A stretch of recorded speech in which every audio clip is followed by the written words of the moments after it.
Mamma Mia is my favourite musical. Wicked's obviously a big winner. Lion King for me. We Will Rock You. Ghost. Jersey Boys. Happy Days. Phantom. Lines of Vita. West Side Story. Chorus Line and Guys and Dolls. Miss Saigon. Book of Mormon. Because I'm in it. I'm going to have to go with Les Mis because it's changed my life. I'd be crazy to say it wasn't that. Matilda. It'd have to be The Sound of Music. It's just fun, right? And it can touch you, but it can also sort of make you laugh. It's a wonderful thing that you can do with all the family. It's something different from an everyday life, and it's just really entertaining. It made me cry. It was amazing. Really great music. Is that so lame of me to say that? It makes you feel like a little kid again. Love it. It's the music. It's just musical theatre. It's the best thing. And in the eyes of many, musical theatre is the best thing. But with several new shows failing to last 6 months on the West End, how much longer will the public be singing its praises? What does it take for a musical to stand out in this competitive industry? And what is the secret behind becoming a West End giant? A difficult question that needs to be answered to create a popular show. What makes a successful musical?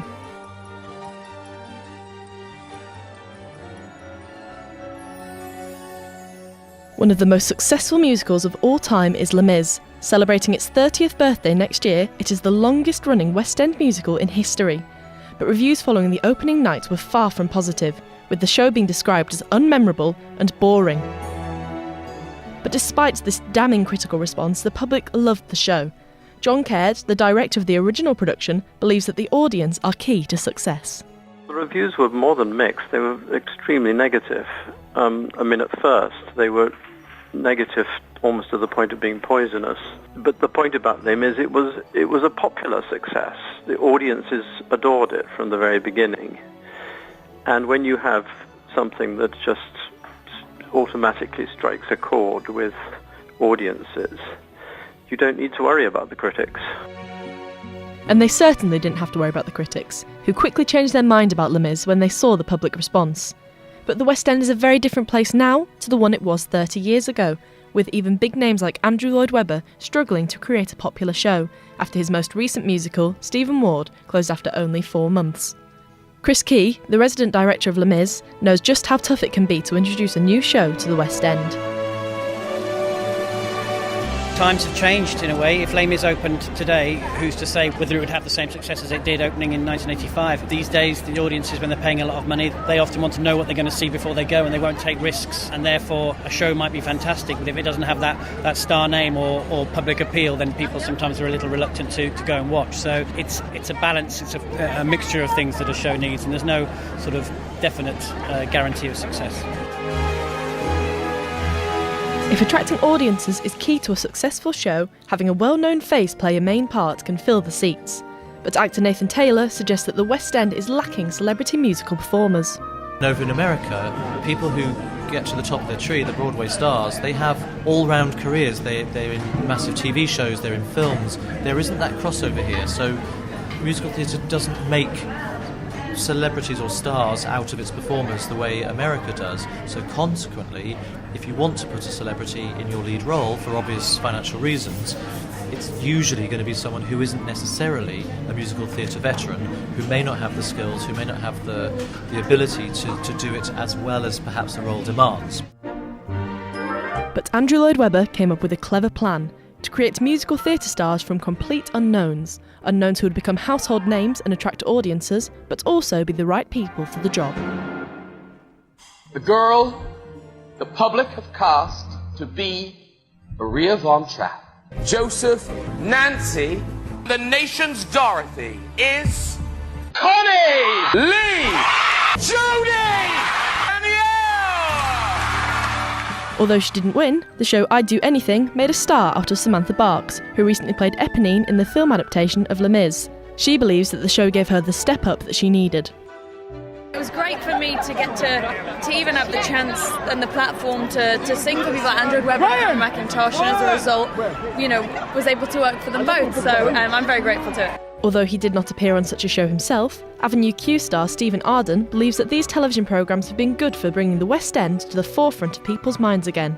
It's bringing theatre back into the front room, whereas a lot of people maybe would go to the cinema, would just watch TV or movies. It gets people back out and into the theatre if it's something that they're familiar with. I think it's a good form to encourage audiences. But musical director Nick Finlow does not believe that the success of a show can be judged by its celebrity cast. If you need a name for it, then, maybe there's something that needs to be changed with the material. In these times, it's certainly going to help you as a producer to have a name, especially if your musical is brand new, score, book. But Book of Mormon doesn't hire stars, Mamma Mia doesn't hire stars, Jersey Boys doesn't hire stars. I think it's really an issue for shows which are getting older. But then again, Les Mis has never had a name in it. Phantom hasn't had a name. So it's, I think it's probably down to the quality of the show if you need a name in it. Despite this, getting a star name into a show can be the only way for a musical to survive. Money is tight in the world of musical theatre, and there is little funding available, as Nathan explains.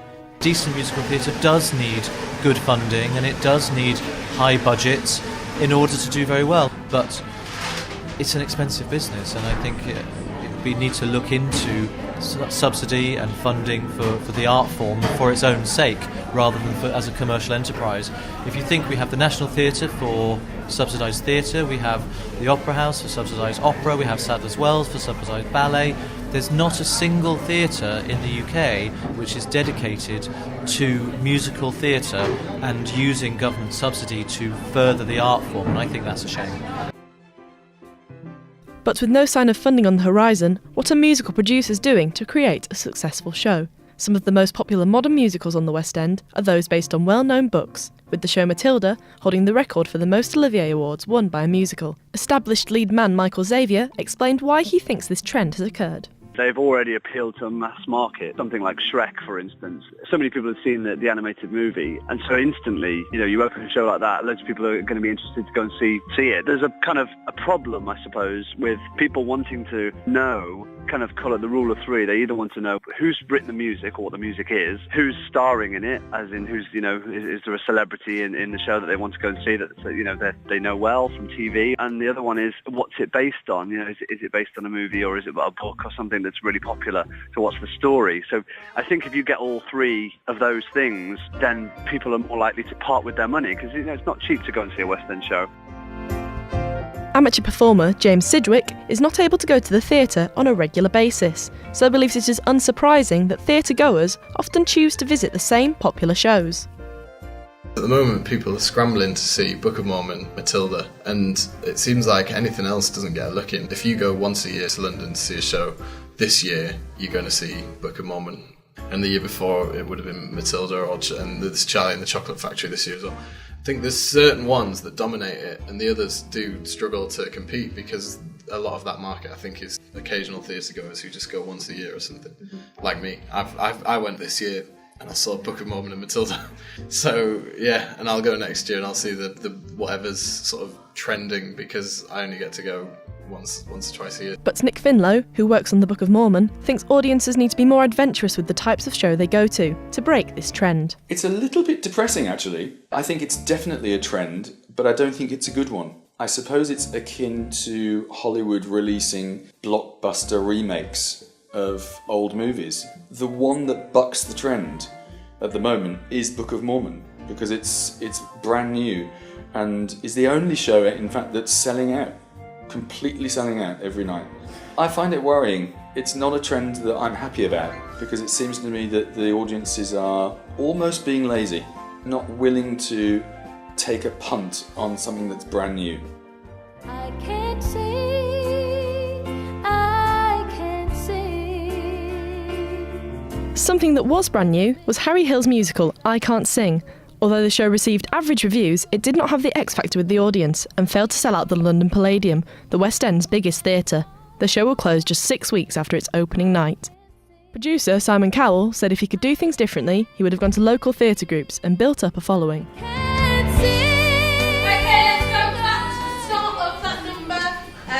Let's go back to... This is the case of the people versus Corn the Elephant. This is where you open it, so there should be no animal noises.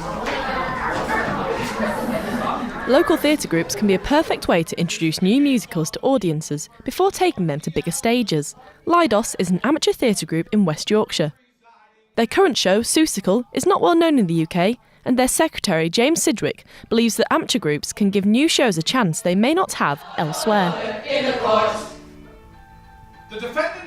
The people that you lose doing a show like Seussical because they haven't heard of it before, you gain other ones who think, I haven't heard of that, I'm going to go and see it.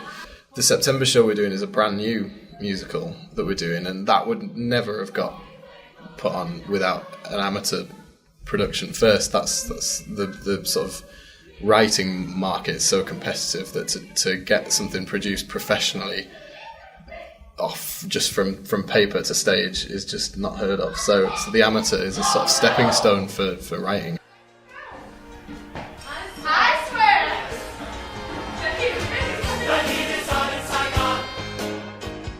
As well as putting on unknown shows, amateur groups often perform musicals which have been off the West End for several years. An example is Miss Saigon. Perhaps its popularity with amateur groups and schools explains its 2014 West End revival. The director of the new production of Miss Saigon, Laurence Connor, explained why the show still has its place at the West End, despite its last performance there being over 15 years ago. The thing is with Miss Saigon, at the heart of it, it is an amazing story, and the score is incredibly impressive. It's just one of those shows that you're always amazed that it isn't actually on. It's a terrific piece of theatre, and it brings everything from incredible characters to incredible emotion to an incredible environment to play that story within, and a very dramatic setting in order to play it. So I think it's time, because it just simply hasn't been around in our periphery now for the last 10 years, and it's about time it came back. But how will the sombre Miss Saigon fare in a West End full of upbeat and happy musicals? I think people crave these sorts of shows, and if something's successful, people try to replicate that. So then, as an audience, you just get bored of seeing the same. Ironically, I think that may have been true of the sort of big mega musicals of the early 80s, where these things came and everybody was trying to churn out a Napoleon, or people just got bored of these big, same idea, same genre. So when something fresh came along, like Mamma Mia, people started to get into that. But then, of course, since then, Jersey Boys and various others trying to play the same genre. So it's a sort of full circle that people crave the big drama and the emotional heartbeat of something like Saigon, and the fact that it's been away from us for so long, I hope it will be received in the same way that it was when it originally opened. With Miss Saigon receiving rave reviews from those who have attended its preview performances, it looks set to have another popular run on the West End. However, the show already has a following and a base audience. What can be done to encourage producers to try out new shows in such a difficult environment? The thing you have to remember is that all these other musicals that people continue to go see were brand new at one point, and I think it just takes time and perseverance for people to build up a knowledge of it. Here's the reality with these shows: unless these new pieces are being created, unless they're sort of people have the inspiration to try something new and put it out there, we'd sort of get a bit bored of seeing the same things. And so, I sort of applaud people for at least trying and sort of getting a new idea out there, and hopefully it will strike a chord with some, and unfortunately probably not so much with others. Maybe advice from those already succeeding in the turbulent business will help create the next bestseller in the West End. If there's a good book, a really good story and good character development, good drama. Every successful musical has very well constructed disciplines within it. And if one of those falls down, then your musical is not going to be successful. The audience has to love it. Your audience must love the product. If they don't like it, then you have no show. And I think a genuine passion from all involved in it. If you've got a great team of creative people, fantastic performers that put their heart and soul into it, I think that really helps. It has to have a good story. It has to have a story that's going to get an audience absolutely captivated. Good songs, good dance, good actors, well-known face here and there. Good music for a musical to work, because if you can't remember any tunes after you come out of the show, then you're not going to want to go back. Creating a successful show on the West End may be down to a well-known story, catchy songs, an appreciative audience, and just a little bit of luck. But who knows what the next musical trend will be? The only thing that is certain is that the show must go on.